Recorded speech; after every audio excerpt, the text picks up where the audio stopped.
Rahim. On behalf of Parsa HealthNet Echo Pakistan, it's my privilege to welcome all of you to this extraordinary session. This is in connection with World Hepatitis Day, and it also carries a special significance, especially in the collaboration of iHeart and American College of Physicians, who has vowed to bring quality education to us in Pakistan.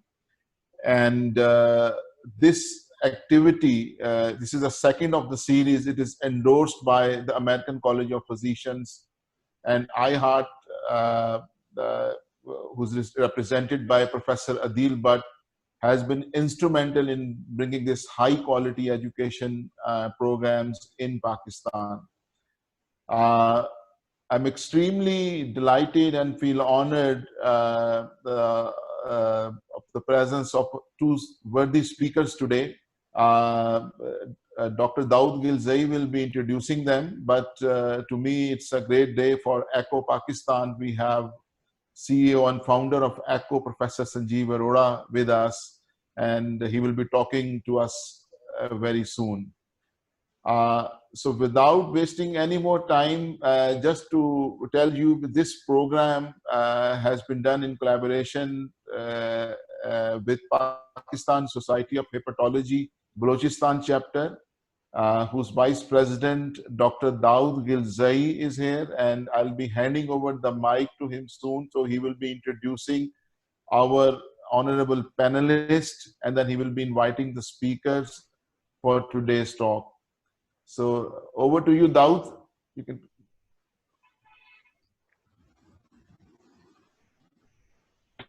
Assalamu alaikum, everybody. I am Dr. Daud Gilzai, consultant hepatogastroenterologist, Department of Gastroenterology, Bolan University of Medical and Health Sciences. I am the moderator of today's webinar, which is related to World Hepatitis Day, that is held on 20th July every year by WHO.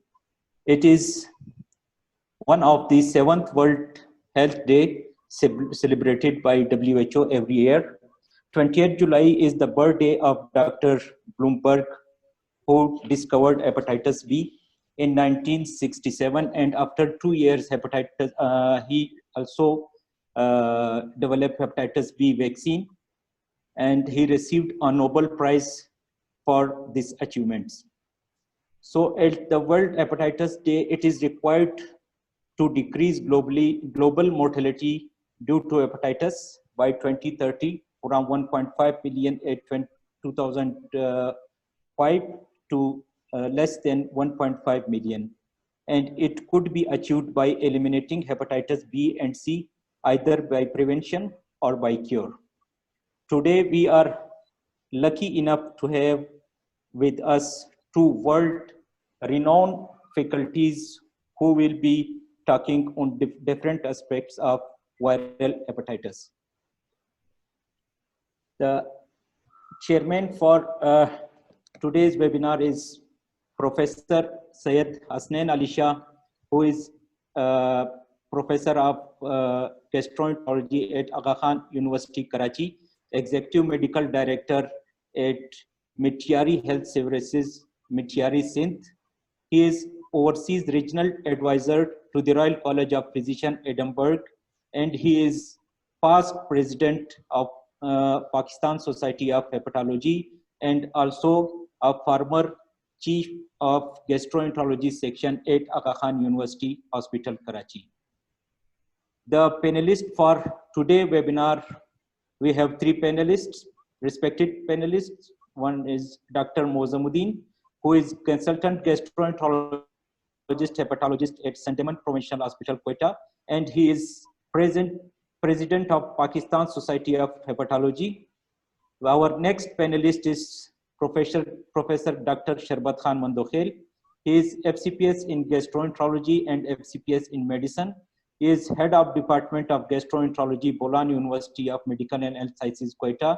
He is also member of Faculty of Gastroenterology in CPSP and faculty member of Pakistan Society for the Study of Liver Disease and focal person, Chief Minister Initiative program for hepatitis. Our third panelist is Dr. Lubna Khan. She is Associate Professor and Director GI Residency Program at Lakat National Hospital, Karachi. She is also a gastroenterologist at Aga Khan University Hospital, Karachi. Our first speaker for today's webinar is the well-known Professor Adeel Ajwad Bhatt. He is the President and CEO of iHeart, Washington, D.C., which is dedicated to improving the delivery of healthcare to all patients across the globe.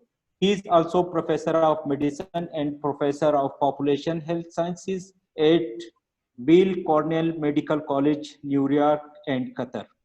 Professor Bhatt is a Fulbright Scholar, a Yale Johnson & Johnson Scholar in International Health and National Talent Pool Scholar, IDSA Training Faculty Scholar, and recipient of many other national and international awards. He has delivered over 500 invited lectures globally, has published over 175 papers in high-impact medical journals, presented over 170 abstracts at major international conferences, and has mentored numerous young physicians and researchers who now hold key positions in academia in the United States. Our next speaker is Dr. Sanjeev Arora. Dr. Arora is the founder and director of Project ECO, a non-profit that uses technology, a disease management model, case-based learning, and a web-based database to arm primary care providers with the knowledge needed to treat those with complex health problems that would otherwise need to travel to medical care. Project ECO was developed to improve both capacity and access to specialty care for rural and underserved population through service delivery, education, and evaluation. ECO is a hub and spoke model and currently operate with hub in 39 countries and spokes in over 125 countries. Over 78,000 health and education professionals have participated in ECO telemonitoring network. Dr. Arora is also a distinguished and Regents Professor of Medicine with tenure in the Department of Internal Medicine at University of New Mexico Health Sciences Center. So we invite Dr. Professor Adeel Ajwad Bhatt. Over to you, Dr. Adeel. Thank you very much. Assalamu alaikum, everyone. Let me try to share my screen out here. And Daud, please let me know when you see my screen on full screen, please.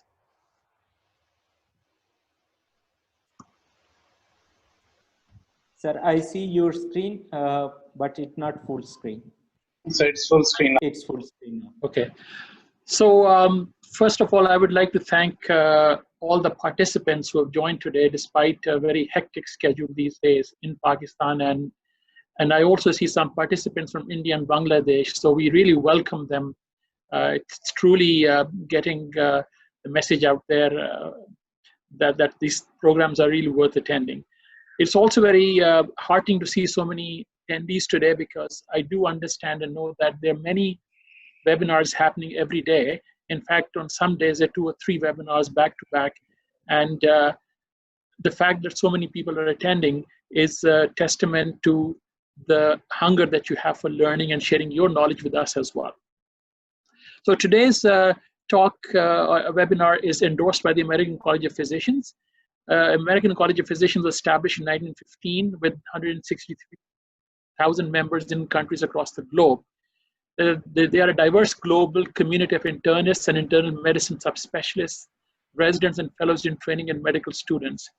And iHeart and ACP have partnered together to deliver a series of webinars and other educational programs for Pakistan. I also want to thank Project HealthNet ECHO and Parsa Trust for being our partners in delivering these programs in Pakistan. The topic of my talk today is redefining the natural history and outcomes of Hep C in the DAA era.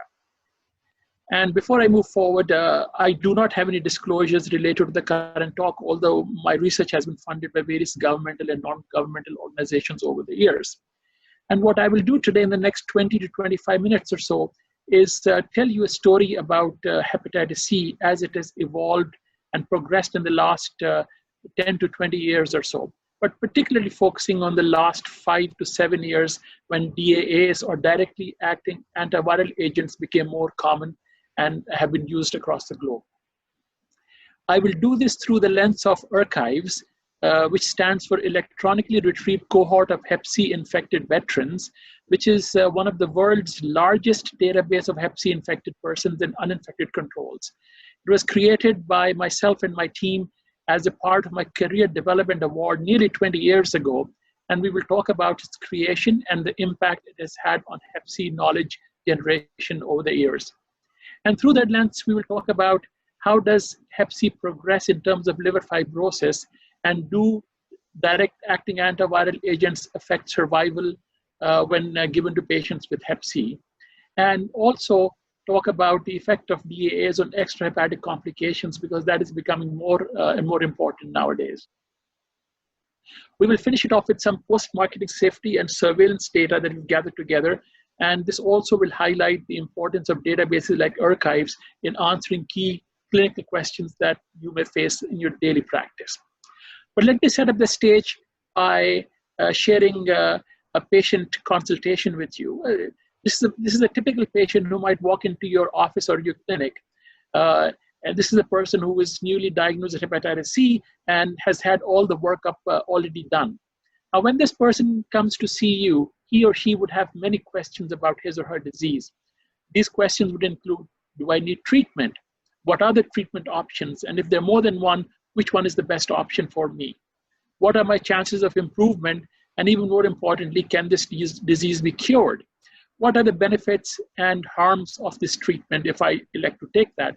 And what are the consequences if I elect not to get treated? Now, as a clinician, you also have read every single clinical trial related to Hep C, but for this particular question, you're also thinking at the same time, is the treatment that I'm going to prescribe to this person safe and effective in the real world setting? You know all about clinical trials, but how do they translate into the real world settings? Is that treatment going to be cost effective, and equally importantly, cost beneficial for this patient? And what will be the societal impact of treating this patient? Or for whatever reason, if the patient does not get treated, how does that impact the population as a whole? So when I started off my career about 20 years or so ago as a junior faculty, and I was trying to seek out a subject area to work on, I came across Hep C, and it was of great interest to me. I started asking a few basic questions to understand the current status of knowledge in Hep C. And at that time, many questions that we take for granted nowadays were quite unanswered. For example, we did not even know how many people were eligible for treatment for Hep C in the US and globally for that matter. How many people initiated treatment? How many people completed a full course of treatment? In those days, the treatment options were very, very limited. The natural history was not as well described as we know now. There were hardly any treatments, as I mentioned. So the effect of treatment was relatively unknown at a larger scale. The consequences of Hep C were just being figured out, and very little was known about effect of hepatitis C beyond the liver. So my initial goal was to define treatment cascade and clinical outcomes in persons infected with hepatitis C, and I started thinking about how would I be able to answer these questions. I would need a very large database at a national scale with large number of patients and long-term follow-up to be able to answer that. That is where I came across or started working with the Veterans Affairs healthcare system in the US, which is the equivalent of military hospitals and combined military hospitals, CMHs in Pakistan, India, Bangladesh, etc. These are military veterans who have now retired, and they seek most of the healthcare through the system. In the US, there are about 22 million veterans, of which 9 million are enrolled in this healthcare system. And in any given year, about 6 million are active care seekers in any one of the 150 tertiary care hospitals or 820 plus community-based outpatient centers. A good thing about this system is that everything is linked with a single electronic medical record system. And these data were being downloaded onto different servers across the country. For example, clinical diagnoses and utilization were downloaded onto one database, pharmacy information was available in another, labs in yet another database, and so forth. So we identified Hep C infected people and joined all these databases to create a unified database, which we called archives. Nowadays, it is much more easier because we have a corporate data warehouse, which does most of that work for us, but it took us many, many years to create and clean that database. And this is what we have in terms of numbers. So we started off with the 120,000 plus Hep C infected persons back in 2002, 2003. In the first iteration, we did not have controls, but then we added Hep C infected controls to be able to do natural history studies and clinical outcome studies. And in the most recent iteration, we have close to 400,000 patients with longitudinal data over a period of 20 plus years, and same number of Hep C uninfected controls, which are matched based on demographics. Now, what has been archive's contribution to Hep C knowledge? We asked and answered several questions related to Hep C, which I mentioned previously were unanswered. These included who initiates and completes treatment, who should be treated first, is the treatment safe, tolerable, and effective in the real world setting? Does adherence in the real world setting make much of a difference in the DAA era? We found out and quantified liver disease progression rates with and without treatment. We also looked at who was treating Hep C and how that shifted over the years when more and more treatments became available. And we also looked at extrahepatic manifestations of Hep C and the effect of treatment on those outcomes. In terms of impact, we have had 39 high impact publications so far, which have been published in several high impact journals and have been used by many of my mentees across the US to work on. So the first question that we asked was, who initiates treatment? And remember, nowadays we know this relatively well, but remember in those days, no data were available about this fact.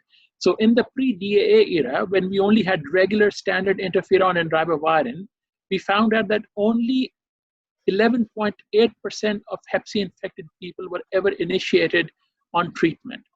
Now, we repeated this study in the DAA era about 2 or 3 years ago, and with the DAA treatment, this number has gone up dramatically. When we published this study, about 50% of people were being initiated on treatment, but now the number has gone up even further. The number is in between 60 and 70% of all diagnosed patients are being treated for Hep C now. And you can see this, we always had more patients being diagnosed each year than being initiated on treatment. And this trend reversed in about 2014 when the number of people being treated started exceeding and far exceeding those who were being diagnosed every year. Now, the next obvious question was how many people complete a full course of treatment?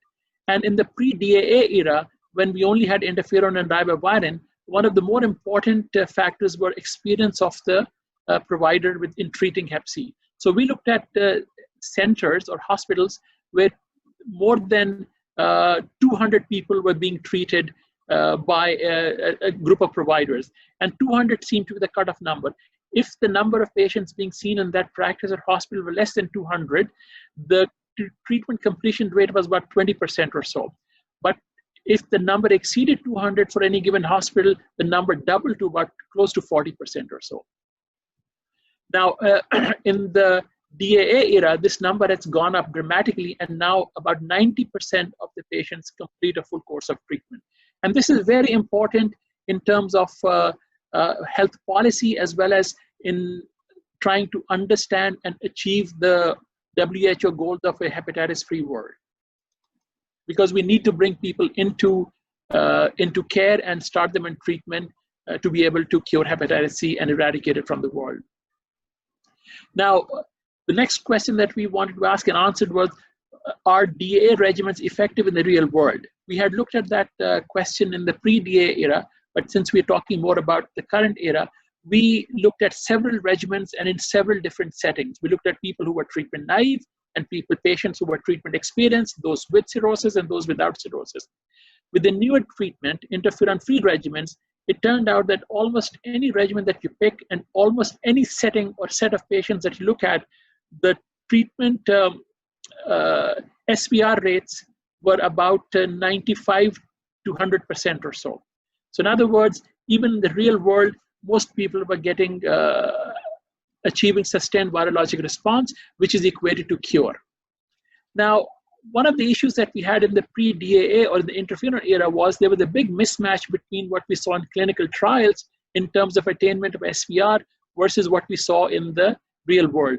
So in clinical trials, the SVR rates were close to 40% with interferon and ribavirin, but in the real world, only 13% of people achieved SVR. With pegylated interferon ribavirin, this difference was 54% in clinical trials, but only 30% or so in the real world. But with the new DAAs, which are all oral regimens, we have demonstrated in several studies that the rate of attaining or achieving SVR is almost identical in clinical trials and in the real world, which is about 95% or so. So this is a great achievement that we have we have attained in the last few years or so. And I think this is also an important segue or a good segue to Dr. Arora's talk later on as to how this can be translated into community, towards community doctors. We looked at the safety of DAA regimens, and we demonstrated that, for example, hematologic toxicity of the newer DAA regimens, even those that used interferon, like boceprevir and telaprevir containing regimen, was very, very low. So less than 4% of patients treated with DAA-based regimens had grade 3 or 4 hematologic toxicity. So now we had kind of created a picture of cascade of care for hepatitis C in the DAA era, that most patients are getting into care, they are being started on treatment, they are completing a course of treatment, they are attaining SVR in very high numbers, and they have very low rates of toxicity. So another question that we asked was about the natural history of hep C from the time of actual infection. Now, previously, the most challenging aspect of determining natural history of hep C had been ascertaining the time of hep C infection. We always estimated based on risk factors when the patient may have gotten hep C. But because we had a cohort of more than 250,000 patients and controls on which we had longitudinal data, we found a very large number of people who had an initial negative hepatitis C antibody and a subsequent positive hepatitis C antibody. So in these patients, we could determine with relative accuracy when these patients actually seroconverted. And then we created the first seroconversion cohort of close to 2,000 hep C infected patients and same number of uninfected controls and followed them for a period of 9 years or so. And by the way, this was a retrospective follow-up. So by the end of 9 years, 18% of hep C infected people had developed cirrhosis, but only 6% of uninfected people had developed cirrhosis. One important thing to note is how quickly cirrhosis developed in these two groups, particularly rising sharply in the hep C infected people. So within 2 years of infection, 6%, and within 3 years of infection, 10% of those people have already developed cirrhosis. Among those who have cirrhosis, within the first 3 to 4 years or so, 7 to 8% would go on to have an end-stage liver disease event, or what we call a hepatic decompensation event.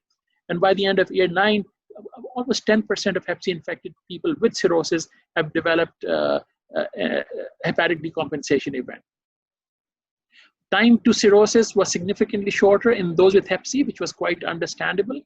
And similarly, time to first hepatic decompensation event was also much shorter in those with hep C. Again, that was quite intuitive. Now, we updated this cohort only last month, and we're still working on this manuscript. Now we have a much larger number. We have 12,881 patients whom we have a seroconversion date, and we have followed them for a period of, again, about 9 years or so in a retrospective manner because we have longitudinal data. And in this group, what we have found is that, first of all, in this study, we are comparing seroconverters who were treated and attained SVR versus those who were not treated for Hep C. So by the end of year 9, 17% of those who were untreated, but only 14%, less than 14% of those who were treated and attained SVR had developed cirrhosis. The mortality difference is quite stark, 30% versus 3.5% by the end of year 9.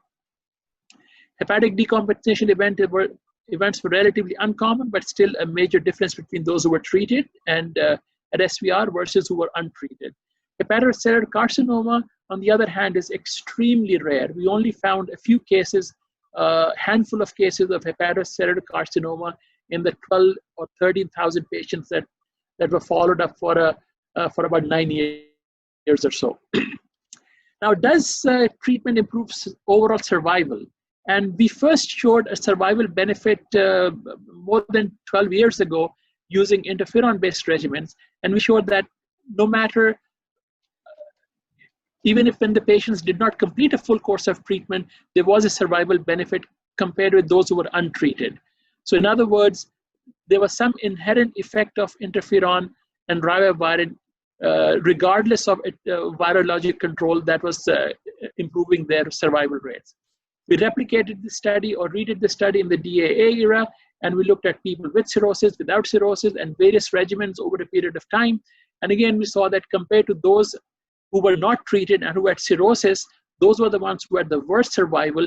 And any treatment with any of the DAA regimens, whether the patient was cirrhotic or non-cirrhotic, led to a significant improvement in overall survival. This was also replicated by another group from California, who looked at people who attained SVR versus who did not attain SVR, and found that SVR was associated with a significantly improved survival. Now, that was overall survival. What had not been studied till very recently was, do the DAAs actually make a difference on viral hepatitis associated liver-related mortality? And we published this study about a year ago in Journal of Hepatology, again looking at tens of thousands of patients over a long period of time and ascertaining their cause of death from the CDC's National Death Index database. And it turns out that those who were treated had a significantly improved survival compared to those who were untreated. The survival difference was about 5-fold. When you looked at those who attained SVR versus who did not attain SVR, those who had SVR or those who eliminated the virus had a 13-fold improvement in survival overall. And when you look at regimen, it turns out that those who were treated with the DAA regimens had a much better survival compared to those who were treated with older PEG, interferon, and ribavirin-based treatment. Now, another thing that I think would be very interesting to Dr. Sanjeev Arora and his talk later on is that who is treating hepatitis C? So when we look at the interferon era, the largest proportion of patients was being treated by gastroenterologists and hepatologists, shown in the blue bar out here on the extreme left. Over the years, the proportion being treated by gastroenterologists and liver specialists has dropped significantly, and the number of patients being treated by non-physician providers like physician assistants, clinical nurse practitioners, etc., has gone up dramatically.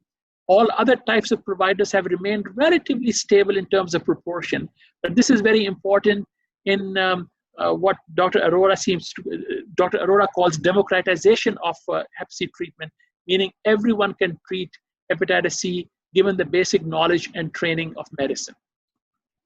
And others have shown that clinical outcomes and virological success rates in patients who are treated by non-physician providers are similar to those treated by any other group. So let's move on quickly to what happens beyond the liver, and we'll talk about three things quickly. First of all, we showed that Hep C was associated with an independent risk of cardiovascular disease events. Hep C increased the risk of CVD events by about 27% or so, even after adjusting for traditional risk factors. Now, does treatment make a difference? And we published this study in Gastroenterology about a year or so ago. It turns out that those who are treated have a dramatically reduced risk of future cardiovascular events. and the reduction is by about 1/3 or so. Those who are treated with the DAA regimen have the most profound benefit. All the patients treated with older PEG-RIBA regimens also see significant benefit. SVR, on the other hand, while does have a benefit, but is not as dramatic as the type of treatment that you use, in other words, DAA regimens. So here it seems that the regimen is more important in reducing cardiovascular disease events than merely attaining SVR. But when you look at diabetes and the effect of DAA treatment on diabetes, the incidence of diabetes is also significantly reduced in patients who were treated. But here, SVR seems to be more important than the regimen being used. So whether you use PEG-RIBA or the new DAA regimens, your improvement or benefit was similar, but achieving SVR had much more benefit than not achieving SVR. So in short, or in summary, treatment with DAA regimens dramatically reduces the risk of cardiovascular disease events as well as incident diabetes after successful treatment. Let's finish off with a couple of post-marketing observations. And those of you who treat Hep C would remember that there was a lot of hype about 2 or 3 different possible side effects of DAA regimens. One of them was, do DAAs worsen renal function? And we looked at serial GFR values in a large number of treated patients over a period of time and found that, yes, while DAA regimens are associated with a decline in eGFR, this did not lead to any decrease in virologic response rates or any other poor outcomes. So what we concluded from this was that while renal function does decline with DAA regimens, clinical significance of this is quite uncertain, and this should not be a reason for withholding treatment in these patients. You may also remember that there was a big hype or scare about increasing the risk of hepatitis B reactivation in patients treated with DAA regimen. And we did one of the earlier studies on this, and now this has been done by several groups across the globe. That actually turns out that HBV reactivation is a relatively rare event, and the risk associated with DAA regimens is comparable to those treated with PEG-RIBA regimens. So in other words, DAAs do not increase the risk of hepatitis B reactivation significantly, and again, this should not be a reason for withholding treatment in these in the co-infected people. Finally, there was a report a few years ago that DAAs were associated with an increase in the risk of hepatocellular carcinoma, and the people differentiated between recurrence of HCC versus de novo development of HCC. Again, we looked at that and published this a couple of years ago, and again has been replicated by other groups that DAAs do not increase the risk of HCC. In fact, there is a signal towards an improvement or a reduction in the risk of HCC, which is independent of attaining SVR. So again, HCC is not associated with DAA use. In fact, DAAs may be useful in reducing the risk of hepatocellular carcinoma. Finally, an interesting observation, a couple of interesting observations regarding statin use and fibrosis progression. And we found this very interesting observation, which we first saw in one of the randomized clinical trials of DAA agents, that those patients who are on statins had a slightly better SVR compared to those who are not on statins. So we looked at that in a very large real world cohort, which was archives, and found that was indeed true. And we also found that when we follow these patients' liver fibrosis using FIB4 score, statins are associated with a significantly reduced fibrosis progression over a period of time. Statins were also associated with a reduction in the incidence of hepatocellular carcinoma over a period of 8 to 10 years or so. We still do not know the explanation for this. Probably there's some anti-inflammatory effect or some other immunomodulatory effect, or maybe inherent anti-cancer activity of statins that we are still trying to find out.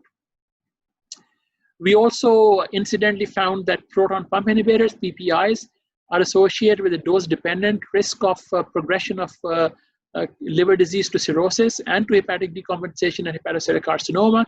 We found, on the other hand, that tricyclic antidepressants were associated with a reduction in risk of cirrhosis and delayed time to development of cirrhosis. But this was not associated with a decreased incidence of hepatocellular carcinoma. So what are the lessons that we learned in the DA era from archives and more recent natural history studies? Well, first of all, it is very clear, and I think there is unanimous consensus now that newer DA regimens are as effective in the real world as they are in clinical trials. Now, what we added onto this as the benefit of treatment is apparent within first 12 to 18 months of treatment. Therefore, deferring treatment is not really a good idea in patients with hep C. Complications of hep C also appear quite frequently, both hepatic as well as extrahepatic complications. And when you look at a patient population as a whole, the number adds up to a lot of people developing these complications. And if you treat them early, you prevent these complications, again leading us to the conclusion that deferring treatment is not really a good idea and not a good option. Difficult to treat populations are not difficult to treat anymore. I did not show the data, but we've done several studies in patients with advanced renal disease, chronic kidney disease, patients with cirrhosis, patients who are treatment experienced, and so on and so forth. Others have done studies on HIV co-infected people. And almost every population that we look at, SVR rates and benefits of treatment are similar to the non-affected population. And we've also shown you, I hope we have convinced you that benefits go way beyond the liver. Therefore, again, coming to the conclusion that deferring treatment is not a good option and everyone should be treated early and treated aggressively. Now, to finish off this, just want to show this new paradigm. So on your left is a slide that I showed at grand rounds I gave about 10 years ago at Yale Medical School in New Haven. And at that time, we had recently demonstrated that if you take 100 hypothetical hep C infected people, in the real world, only about 1 to 2 people will actually get true benefit of whatever armamentarium that we had. In other words, only about 2 people would go on to achieve or attain virologic response and any benefits associated with that. Because most of the people were not being treated, and when they were being treated, were not completing treatment and not attaining SVR. This is a lecture that I gave, a dean's lecture at Cornell about a year or so ago. And now the paradigm has shifted dramatically. If we take the same 100 theoretical patients, now we can expect SVR attainment at least 32. And I would argue this number is more close to 40 or 50 now. People will actually be cured of hepatitis C even after all the barriers that we have at this point in time. So we have come a long way in terms of hep C treatment and reaping the benefits of treatment. And I think this treatment should be offered widely and to everyone who is otherwise eligible. And these days, there are very few contraindications to treatment. I will stop here. I think I took maybe 22 minutes or so. Would be happy to answer any questions. Back to you, Dawood and Asad. Thank you, sir.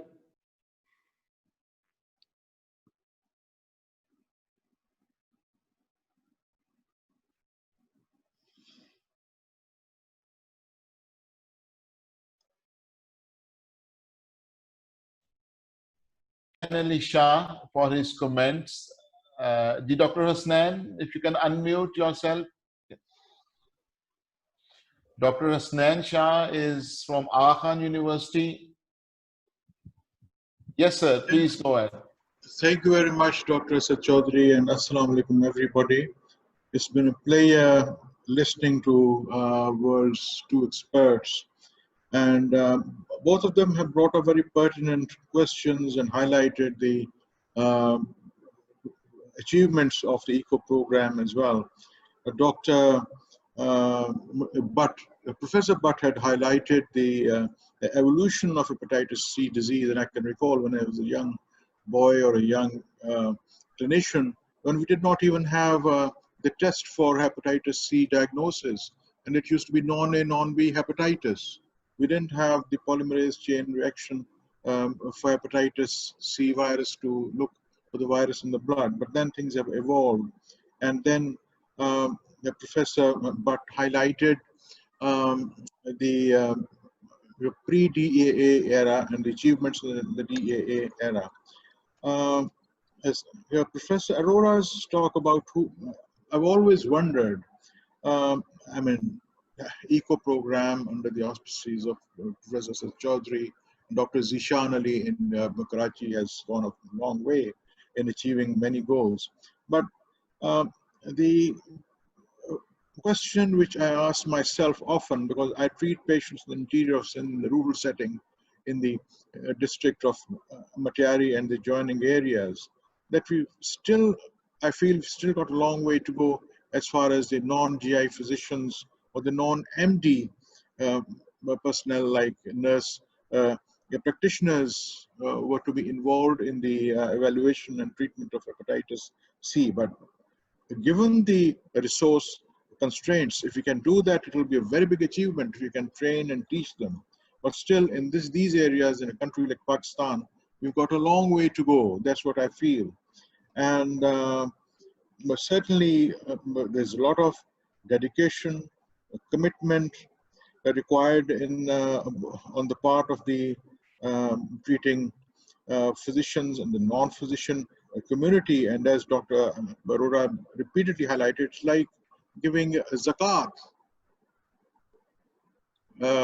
in this area of human services. But we have come a long way, but still got a long way to go, because the GP services, the non-MD services are not so much well established like in the West, and the Indo-Pak subcontinent still needs a lot to be done. And I'm sure that ECO will achieve a lot by in the way that Dr. Asad Chaudhary and Dr. Zishan are working, and they have good people with them, very senior physicians, clinicians to support their programs, and I'm impressed.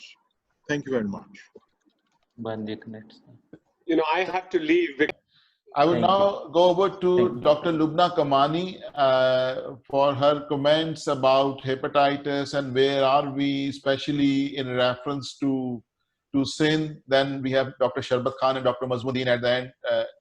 Dr. Lubna, you have. Thank you, Dr. Asad, for giving me this opportunity. Very comprehensive. Both the talks were very comprehensive. In Sindh, we are not better, but we are not doing that worse either. I guess, as Dr. Hasnan Shah said, that we are far behind the other developed countries, of course, and as the data suggests that we are not among the top 10 countries who has already started working for Hep C elimination. And my fear is that are we following the polio trajectory, basically, because we have not eliminated polio as yet. So it's not just the physician. Yes, you have to incorporate the physician assistant, the non-gastroenterologist, the technicians, everybody. And through this ECHO, I guess, we need to speed up in Sindh also. The Punjab is doing great job in ECHO, but I guess we need more centers in Sindh so that we can do the training. Until and unless we involve everybody in this, the Hep C elimination is not possible. And in 2030, we will see that the same thing will happen with Hep C, what is happening with polio, that our neighbors will get eliminated with Hep C and we are still struggling. And with this, I want to give message, we need to involve the youth of Pakistan, because until and unless, Pakistan is a young country basically. So we have to involve youth. On this Hepatitis Day, I'm a vice president of Pak GI Liver Disease Society. We arranged a poster competition of youth, and we were surprised that we got posters not from Pakistan, but from the neighboring countries. And the message was very clear. And we had enormous response, basically. So we need to involve youth. We need to make them aware by taking several lectures, several awareness sessions in the college, in university.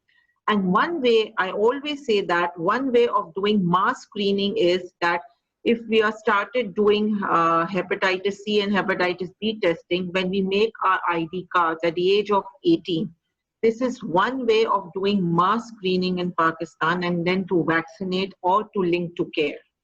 So without these implementing these robust mechanism, otherwise we'll be nowhere in 2030, my fear is.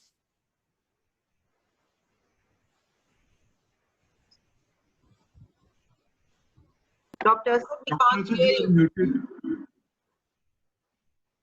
You are Can't muted. hear you. Sorry, sorry. I'll now go over to Dr. Sharbat Khan. Thank you very much, Dr. Lubna. Dr. Sharbat Khan, we'll love to hear from you.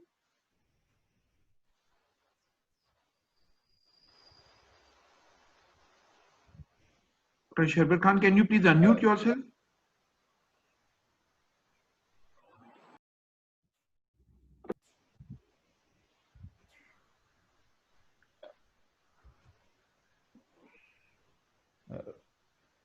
आप अभी भी muted हैं, Dr. Sharbat Khan. Sharbat Khan sahab, please unmute yourself. Hello. Yes. Can you hear me? Yes, Yes, we can hear you. Can you hear me? Hello. MashaAllah, Yes, MashaAllah. we can hear you. Can you hear me? Yeah. Yes, sir. Hello. No, yes. It was a good presentation, good talk by Dr. Adeel Bhatt and Dr. Sanjay. So, as the hepatitis C is concerned in Balochistan, the situation in Balochistan, especially in the rural area, is very pathetic. In spite of controlling hepatitis B, treating hepatitis B, eliminating the hepatitis C, we are spreading the hepatitis C in Balochistan, especially in the rural areas, because there is no awareness program. And in the rural areas, the quakes, these barbers are continuously spreading this disease like hepatitis B and C. And if we say that we can eliminate up to 2030, it's a long way to run. I'm very confident if the government, various departments of the government, political organization, social organization, students, especially the youths are involved to spread first awareness among that. What are the causes of these infections like hepatitis B and C, and make the people aware, because the people are not aware, they are spreading the disease. If you treat them 5,000 patients, the spread will be more than 15,000. So 3 times higher, 4 times higher, we are spreading the disease by non-awareness of the people. So first of all, we should aware our people through social media, through these political organization, social organization, we should involve, give them awareness. Then we have to come to the prevention side, then the treatment side. So in the Balochistan, awareness is very important. There is no awareness, especially in the rural areas. So first we should have to focus on the awareness. If awareness comes, then we can treat them, then we can prevent the disease and we can eliminate the disease. So first of all, I will say we should focus on awareness in the masses through these political organizations, social organization, social media, and print media, news. So all these should be involved to make the people aware. Thanks. Thank you. Thank you, Dr. Sharbat Khan. I'll now go over to Dr. Mazmuddin, who is President of Pakistan Society of Hepatology. And I'm sure he must be very pleased about today's show and the wonderful work done by Dr. Dawood Gilzai. Dr. Mazzam, we'd love to hear from you. Assalamu alaikum, everyone. First, I am very thankful to Asad Chaudhry. I think he is doing wonderful job to improve the about through ECO program in the field of hepatology, which is very beneficial towards the patient and through via doctor. Our two speakers gave very good talk. Professor Adeel gives a very comprehensive and knowledgeable talk on World Hepatitis Day. I appreciate his academic activities, which is a great job to exchange our experiences and update the management of hepatitis in Pakistan. I am also thankful for his regular involvement with PSH activities. Our second speaker is Professor Sanjeev Arora. He also gave a very excellent, informative talk about hepatitis, its treatment, its complications. He highlighted the ECO program, and which is very helpful for medical professionals to improve knowledge throughout the world.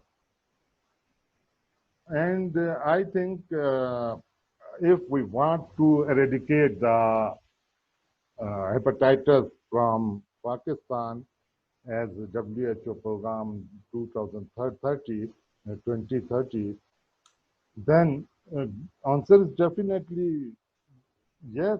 If Egyptian with higher prevalence in comparison to Pakistan can manage to be tracked for hepatitis elimination till 2030, then why not in Pakistan?